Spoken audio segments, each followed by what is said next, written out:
আমন্ত্রণ আজকের খবরে। বাংলাদেশ সরকারকে চ্যালেঞ্জ করলেন ডাক্তার জাকির নায়েক। পিস টিভির সম্প্রচার বন্ধের পরিপ্রেক্ষিতে বাংলাদেশ সরকারের প্রতি চ্যালেঞ্জ ছুড়ে দিয়েছেন জনপ্রিয় ইসলামী বক্তা এবং ধর্মপ্রচারক জাকির নায়েক। তার কোনো বক্তব্য সন্ত্রাসী উস্কানি দেয় কিংবা অশান্তি সৃষ্টি করে সেটা দেখিয়ে দেওয়ার দাবি জানিয়েছেন জাকির নায়েক। শুক্রবার সৌদি আরবের মদিনা থেকে স্কাইপেতে এক সংবাদ সম্মেলনে ভারতীয় সাংবাদিকদের একথা বলেন তিনি।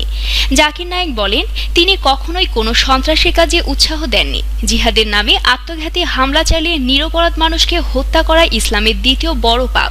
এটা ইসলামের নিষিদ্ধ ও হারাম।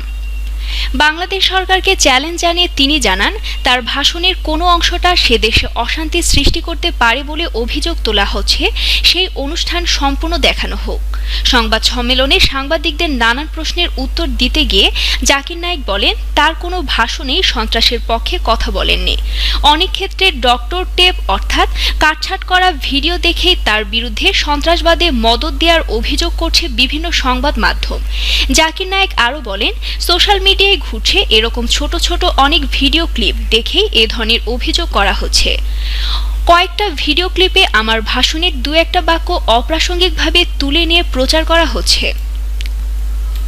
ডাক্তার জাকির নায়েক জোর দিয়ে বলেন, আমি চ্যালেঞ্জ করে বলছি, পিস টিভিতে দেওয়া আমার সম্পূর্ণ ভাষণগুলো কেউ দেখাক, এরপর বলুক যে কোন অংশটা ভারত কিংবা বাংলাদেশের জন্য অশান্তি তৈরি করতে পারে।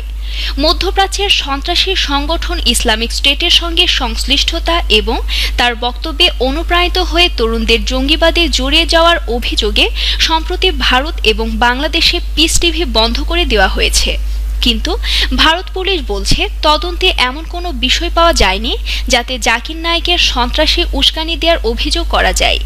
তিনি দেশে এলে গ্রেফতারের পক্ষেও কোনো যুক্তি নেই। সম্প্রতি ভারতে আটক এক যুবকের বাবা অভিযোগ করেছেন, তার ছেলে জাকির নায়েকের সাথে ব্যক্তিগতভাবে দেখা করেছিল।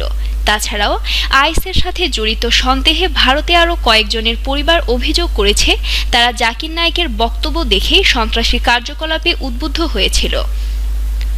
সাংবাদিকরা এই প্রসঙ্গে দৃষ্টি আকর্ষণ করলে জাকির নায়েক বলেন, তিনি প্রতি মাসে কয়েক হাজার মানুষের সঙ্গে দেখা করেন, তারা তার সাথে ছবিও তোলেন। তবে তাদের মধ্যে মাত্র হাতে গোনা কয়েকজনকে হয়তো তিনি ব্যক্তিগতভাবে চেনেন। তিনি জানান, জ্ঞাতসারে আমি কোনো সন্ত্রাসবাদীর সাথে দেখা করিনি। তবে হাজার হাজার মানুষের মধ্যে যদি এমন ব্যক্তি কেউ থেকে থাকেন যিনি সন্ত্রাসবাদী, তাহলে তো সেটা আমার পক্ষে বোঝা সম্ভব না। ভারতে পিস টিভি বন্ধ করে দেওয়ার প্রসঙ্গে তিনি জানান, একটা কারণ আমি আন্দাজ করতে পারি, পিস টিভি একটা মুসলিম চ্যানেল, এটা ইসলামী চ্যানেল, সেজন্যই অনুমতি দেয়নি ভারত সরকার। পুলিশি তদন্তের মুখোমুখি হতেও তার আপত্তি নেই বলে তিনি জানান। কিন্তু তদন্তের কথা তিনি শুধু সংবাদ মাধ্যমেই জেনেছেন। সরকারি পর্যায়ে কেউ তার সাথে এখনও যোগাযোগ করেনি বলে জানিয়েছেন তিনি। প্রসঙ্গত, গত 1 জুলাই গুলশানের একটি রেস্টুরেন্টে সন্ত্রাসী হামলায় 17 বিদেশি সহ 20 জন নিহত হওয়ার ঘটনায় জড়িত 5 তরুণের মধ্যে এক তরুণ জাকির নায়েকের ভক্ত ছিল। এমন তথ্যের ভিত্তিতে জাকির নায়েক প্রতিষ্ঠিত পিস টিভির সম্প্রচার বন্ধ করে দেয় সরকার। কিন্তু বাংলাদেশে বন্ধের একদিন আগে কাশ্মীরে পুলিশের গুলিতে নিহত বিচ্ছিন্নতাবাদী এক তরুণ নেতার নায়েকের অনুসারী ছিলেন, এই অভিযোগে পিস টিভি বন্ধ করে ভারত। আজকের খবরে সাথে থাকার জন্য ধন্যবাদ। প্রতিনিয়ত দেশ ও বিদেশের সমস্ত খবর পাওয়ার জন্য ভিজিট করুন www.ajkerkhobor.com।